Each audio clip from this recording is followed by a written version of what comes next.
একটা breaking news শোনাবো না, যে সুখবরটা শুনলে তুই আর নিজেই অফিস যাবি না। কেন, এমন কি হয়েছে? হ্যাঁ, তবে আর বলছি কি, এই মাত্র ইস্টার্ন ইন্ডিয়া বিজনেস ফোরাম থেকে আমার কাছে একটা ফোন এসেছিল। তারা জানালেন এই বছর প্রমিনেন্ট ইয়াং বিজনেস অ্যাচিভার হিসেবে তোর নাম ঘোষণা করা হয়েছে।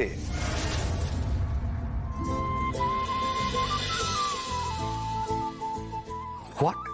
ইয়েস, আর তোর নামটা কে সিলেক্ট করেছেন জানিস? শুভেন্দু চক্রবর্তী। আরে বুঝতে পারছিস তো, Suvendu Chakraborty. Yes, of course I know him. যার $8 বিলিয়ন এর ব্যবসা, উনি আমার নাম অ্যানাউন্স করেছেন আর উনি স্পন্সর করছেন। ইয়েস, তবে আর বলছি কি, শুধু তাই নয়, উনি চাইছেন নিজে হাতে তোকে অ্যাওয়ার্ডটা তুলে দেবেন। আরে বাবা, পুরো ফ্যামিলি নিয়ে ইন্ডিয়ায় আসছেন তো। আর শুনলাম অনেক টাকা কিন্তু ইন্ডিয়াতে ইনভেস্ট করবেন, মানে রিয়েল এস্টেট, অন্যান্য বড় বিজনেস, অনেক কিছুতে টাকা ঢালবেন। আর তুই যেভাবে সাধারণ মানুষের কথা ভেবে এই বিজনেসটাকে এগিয়ে নিয়ে যাচ্ছিস, তারপরে তাদেরকে কম খরচে বাসস্থান হাতে তুলে দিচ্ছিস, কোয়ালিটি মেনটেন করছিস, আর তারপরেও প্রফিট করছিস, এই পুরো ব্যাপারটা উনি অ্যাপ্রিসিয়েট করেছেন। আর ঠিক এই কারণে উনি পার্সোনালি তোর সঙ্গে মিট করতে চান। তোমার বৌমনি পুলিশ হলে কি হবে? ওর খুব ভয় করে। আসলে বৌমনির তার ননদচার প্রতি খুব টান তো, খুব ভালোবাসে তো তাকে। তাই সে ভালো থাকবে কিনা, তাকে যেন কেউ হার্ট না করে, কেউ কষ্ট না দেয়, সেটা নিয়ে সবসময় টেনশন করে। বুঝতে পেরেছো? আমার এই ননদ ফোনে মিষ্টি করে কারোর সঙ্গে কথা বলছে, প্রেম করছে, ব্লাশ করছে, আর এটা তো ভালো লাগার বিষয়। আমার খুবই ভালো লেগেছে জিনিসটা, আমার কোনো আপত্তি নেই এতে। কিন্তু ছেলেটা কে, ছেলেটা কেমন, সে আমার এই মিষ্টি ননদটাকে কোনো কষ্ট দেবে কিনা, তাকে ভালো রাখবে কিনা, আমি কিন্তু পাই টু পাই বুঝে নেবো। হ্যাঁ, তুমি তোমার ওই শুধু বন্ধুকেও সেটা জানিয়ে দিও।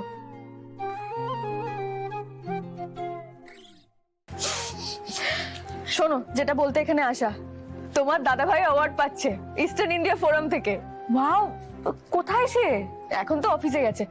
আমি যেটা তোমাকে বলতে এসেছি খেয়া, ওই দিন অ্যাওয়ার্ড প্রোগ্রামটা হবে, ওই দিনই আমার দিদির এনগেজমেন্ট, তার রেজিস্ট্রি ম্যারেজও আছে। উফ, আমার উপর অনেক দায়িত্ব খেয়া। I need your help. Of course বৌমনি, এটাও বলার মতো বিষয় হলো? আমি সব সময় তোমার সাথে আছি, নো চাপ। ঠিক আছে, আমি এটাই বলছিলাম যে যখন তখন আমাকে না বলে কিন্তু বেরিয়ে যেও না। হ্যাঁ, আমি জেনারেলি স্যাটারডে অফিসের পর সিটি ক্যাফেতে যাই একটা কফি খেতে। তো আপনি যদি সেদিন ফ্রি থাকেন তাহলে আমরা উই ক্যান মিট।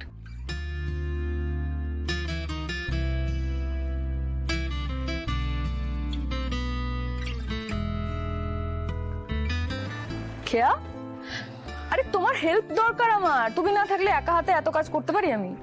না না, অফ কোর্স করব। এটা বলার মতো বিষয় হলো নাকি বৌমনি? তুমি চাপ নিও না, আমি আছি। আমি দেখছি, আমি বাবা আর কাকুর সাথে কথা বলে দেখি কি করা যায়। ও যদি কনস্ট্রাকশনের ব্যবসা জয়েন করতে চায় তাহলে কিন্তু আমি ওকে বারণ করব না। ঋষি, আমি সেটা বলছি না তোমাকে। আমি বুঝতে পারছি উজি। দেখো, কিন্তু আমরা আমাদের পরিবারে কোনো মেয়ের ডিসিশনের এগেনস্টে যাইনি। ও যদি কাজ শিখে কাজ করতে চায় তাহলে আমি কোনোদিনও আটকাবো না ওকে। But I will make sure আমাদের ব্যবসার যেন কোনো ক্ষতি না হয়, এইটা আমি ওকেও করতে দেব না। এক্স্যাক্টলি, আমি সেটাই বলছি। তুমি এই পয়েন্টটাতে একদম স্ট্রিক থাকো। দেখো, তুমি রাগ করো না ঋষি। দিদি ভাইকে না আমি ঠিক বিশ্বাস করতে পারি না, মানে এখনো না। কারণটা কি জানো? শঙ্খদা আর ওই মেশো, ও যত বলুক না কেন, দিদি ভাই যত বলুক যে মেশোর সাথে ওর কোনো যোগাযোগ নেই, আমি শিওর এখনো পর্যন্ত ওর মেশোর সাথে যোগাযোগ আছে। সেই জন্য ভয় লাগে আমার ঋষি। আমি সতর্ক আছি, ডোন্ট ওয়ারি।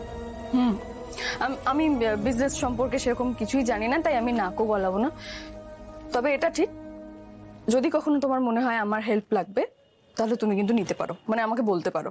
আচ্ছা, তা আমার পুলিশ বউ আমাকে কি করে হেল্প করবে শুনি? না মানে, যদি কখনো মনে হয় তুমি কারোর ফোন ট্যাপ করতে চাও, দিদিভাই বা শঙ্খদা, ওরা কার সঙ্গে কথা বলছে, কোথায় দেখা করছে, কি করছে না করছে, ফোন ট্যাপ করা, লোকেশন ট্র্যাক করা, এই কাজগুলো আমি করতে পারি। যদি মনে হয় যে ওদের পেছনে কাউকে একটা লোক লাগাতে হবে, মানে সব ইনফরমেশন নেওয়ার জন্য, ওদেরকে ফলো করার জন্য, আমি সেই ব্যবস্থাও করে দেবো। বেশ। কেন? কেন? কারণ আমি যদি তোমার সাথে থাকি তোমার মন মেজাজ ফুরফুরে হয়ে থাকবে। মোটেই না গো। পয়েন্ট নাম্বার 2, আমি যদি তোমার সাথে যাই, দেখো বিয়ে শপিং করতে যাচ্ছি আমরা, এমনিতেই অনেকগুলো ব্যাগ থাকবে, সেগুলোকে বইবে কে? এই অধম। পয়েন্ট নাম্বার 3, তোমার যদি পায়ে ব্যথা শুরু হয়ে যায় তোমাকে কোলে নেবে কে? এই অধম। খুব শখ না? এই শোনো, আমি যেমনই হই না কেন, আমি কিন্তু কাল শপিং করতে যাচ্ছি, নিজের ইচ্ছে মতো শপিং করবো, মন খুলে শপিং করব। তুমি কিন্তু একদম কিপটামো করবে না ওখানে, আমাকে একদম বাধা দেবে না। আমি